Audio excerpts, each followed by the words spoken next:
Bonsoir à tous.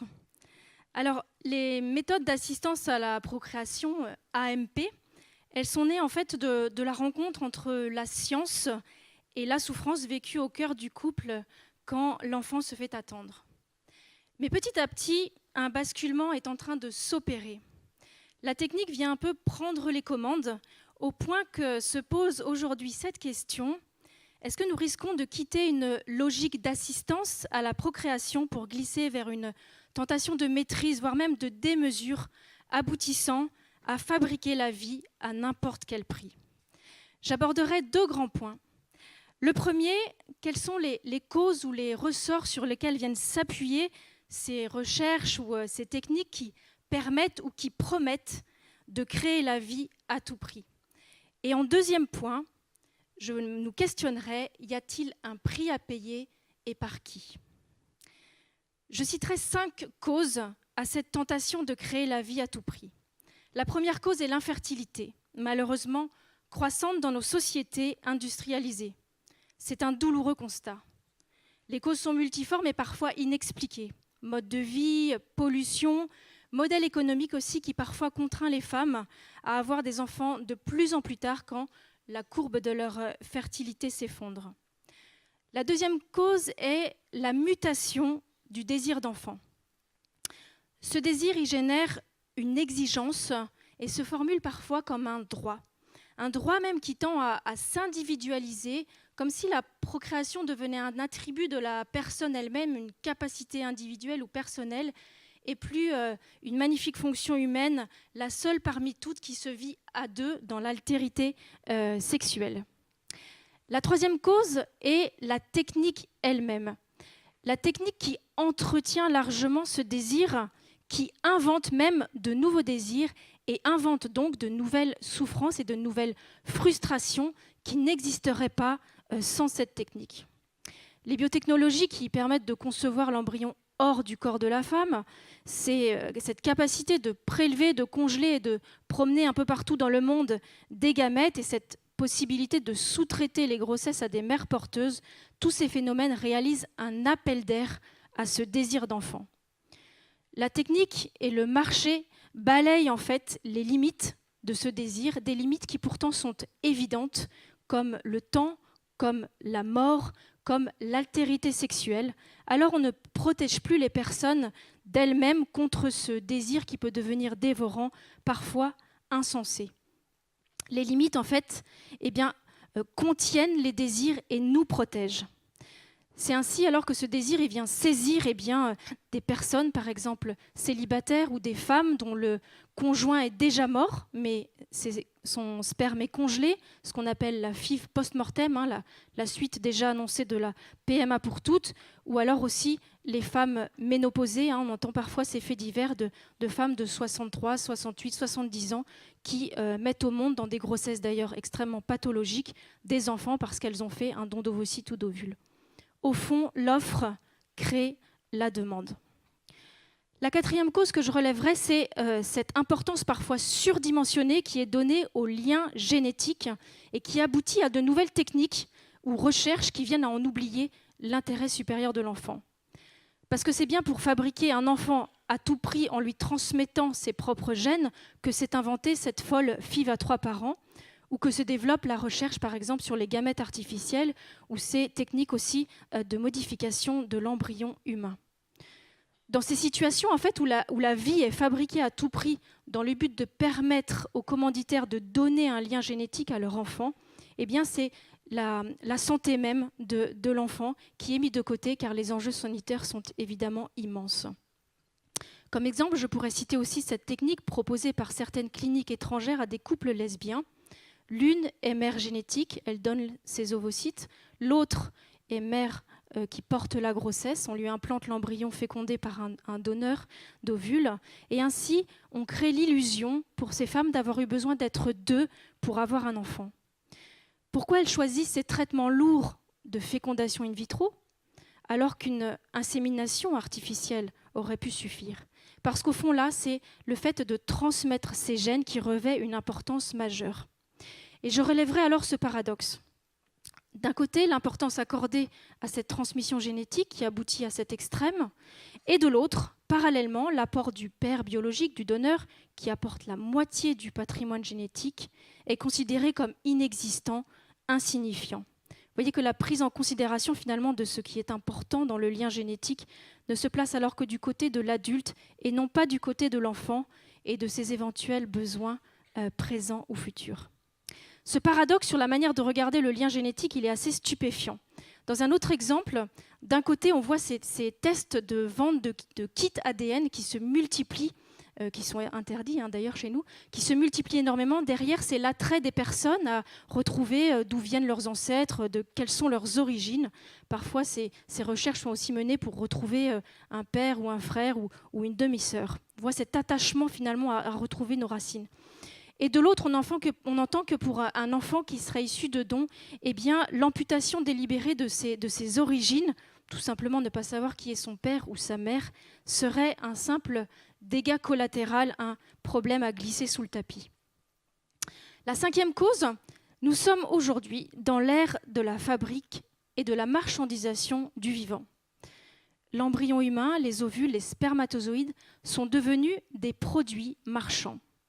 Et cette économie, elle est facilement passée sous silence, camouflée dans un altruisme de circonstance ou rendue invisible tout simplement parce que ces matières premières sont issues de dons.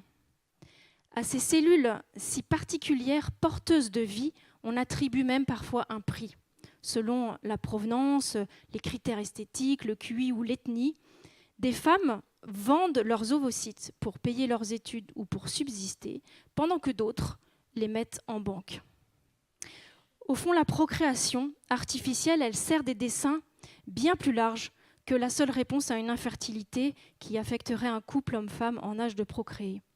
Elle sert une nouvelle économie, pétrie de valeurs libérales du libre choix et de l'individu tout-puissant. Et les carburants de cette économie sont la souffrance humaine, comme l'infertilité, la maladie ou le puissant désir d'enfant. C'est un système dans lequel les personnes, qu'elles soient acheteurs, ressources ou produits, se retrouvent être elles-mêmes les moyens asservis à cette économie de la vie. Y a-t-il un prix à payer et par qui ? Je prendrai quelques exemples pour cette réflexion. D'abord, dans la FIV classique, la fécondation in vitro classique. Tous les enfants qui voient le jour sont précieux. Et leur vie n'a évidemment pas de prix, quel que soit le mode de procréation qui les a conçus. Cette conséquence bonne, la vie humaine, ne nous fait pas pourtant l'économie de questionnement. Et on se questionne finalement assez peu sur le coût humain de la FIV, ce qui est assez étonnant dans une société où prime le principe de précaution pour des enjeux parfois bien moindres que celui de créer une nouvelle vie humaine. Le prix à payer, le plus passé sous silence d'abord, est celui des couples qui laissent souvent des plumes dans ce qu'ils appellent eux-mêmes le parcours du combattant. Toutes méthodes confondues, le taux de succès des tentatives d'AMP est seulement de 17%. À la fin des 4 cycles de FIV remboursés, un couple sur 2, la moitié reste avec un berceau vide. Alors que la PMA pour toutes claque comme une promesse, ces si nombreux échecs aboutissent en PMA sans enfant pour la moitié des couples. Cette réalité n'est pas une idée ou une statistique, c'est une souffrance. Le coût humain de la FIV se comprend aussi par ces chiffres. 18 embryons conçus pour aboutir à une naissance d'un enfant vivant, 220 000 embryons congelés, figés dans le temps, c'est l'équivalent de la ville de Bordeaux. Manipuler les embryons n'est pas non plus sans conséquences. Et des experts commencent à l'observer et à étudier l'incidence de maladies. En fait, on découvre de plus en plus l'influence de l'environnement sur notre biologie, et cela concerne aussi l'embryon en éprouvette. Il y a la stimulation hormonale de l'ovocyte qui l'imprègne, le milieu de culture artificiel dans lequel il baigne, les variations de température, de lumière, ce contenant statique et sans vie, tout cela est finalement tellement différent d'un utérus féminin bien vivant et pulsatile. Ce qui se joue ici, c'est le rôle extraordinaire de l'épigénétique qui traduit que l'embryon est un être vivant dès le début, en pleine et entière interaction avec tout son environnement. J'évoquerai rapidement 2 autres exemples dans la FIV à 3 parents, qui vous est expliquée dans le carnet, on vient considérer que l'ovocyte, l'ovule, est un simple sac qu'on peut transposer. C'est-à-dire que dans cette technique-là, on utilise l'ovule d'une donneuse, on lui enlève ses chromosomes et on y intègre les chromosomes d'une autre femme, d'une donneuse. Pour ce qui est tapis derrière, c'est un pseudo-rajeunissement des ovocytes, un immense marché évidemment. Cette technique, elle vient considérer au fond que l'ovule est un simple sac. Mais est-ce que c'est si simple? En fait, non. L'ovule est une précieuse et mystérieuse enveloppe maternelle qui héberge une réserve nourricière essentielle. Lorsque l'embryon est conçu, il se développe, ses cellules se multiplient, l'ADN se duplique d'une cellule à l'autre. Mais qui est le chef d'orchestre? Ce n'est pas l'ADN de ce nouvel être vivant au départ. C'est un programme qui est préétabli par l'ovule lui-même, par tous les éléments finalement que l'ovule maternel a préparés par avance. C'est ce qu'on appelle la contribution maternelle. Et c'est seulement après quelques jours que l'embryon commence à devenir son propre architecte et que son propre ADN commence à prendre la commande. Et la FIV 3 parents fait fi de tout ça. Dans un autre exemple, les gamètes artificiels, on vient considérer que la maturation lente et complexe qui se passe dans notre corps, dans la reproduction naturelle, ne serait plus fondamentale. Et cela vient mettre en danger cette capacité que nous avons de fabriquer des gamètes qui sont toujours uniques et donc de concevoir des embryons toujours uniques. C'est un brassage génétique qui est bénéfique pour l'espèce humaine et qui est la source de la magnifique et de la non moins vitale biodiversité humaine. En conclusion, j'aimerais que nous ne laissions pas les biotechnologies nous faire perdre de vue que la reproduction naturelle est extraordinaire et sacrément bien pensée. Qui peut croire que l'industrie fabriquera mieux la vie que les êtres humains eux-mêmes? Est-ce que cette artificialisation de la vie, elle ne risque pas de nous faire oublier la spécificité, le caractère précieux, mystérieux, inestimable de ce qui fonde la procréation humaine? Il n'y a alerte éthique que parce qu'il y a d'abord hymne à la vie. Il nous faut sortir de la fascination de la technique ou de la logique de marché qui parfois enchaîne plus qu'il ne libère. Nous voyons bien à quel point aujourd'hui il devient urgent de penser l'humain et les valeurs aussi qui fondent la fraternité. Pour Kant, tout a ou bien un prix ou bien une dignité. Ce qui a un prix, on peut le remplacer par son équivalent. En revanche, ce qui n'a pas de prix et donc pas d'équivalent, c'est ce qui possède une dignité. La vie humaine n'a pas de prix parce qu'elle a une dignité inestimable. Et la dignité de la personne, elle inclut son mode de conception et la grossesse. Et je crois que l'éthique nous aide à relier la dignité qui est source de droit et la fraternité qui est source de reconnaissance mutuelle et de devoir. Et de devoir, la société n'en manque pas. Nous avons besoin de repères, de choix responsables, afin d'opter pour des orientations politiques et scientifiques dignes d'un vrai progrès humain et qui n'instrumentalisent aucune vie humaine et qui promeuvent des recherches et des méthodes d'assistance à la procréation qui soient intégralement respectueuses de l'homme, de la femme et de l'enfant. Nous faudra-t-il alors renoncer à certaines techniques? C'est sûrement facile à dire, c'est sûrement peut-être moins facile à vivre.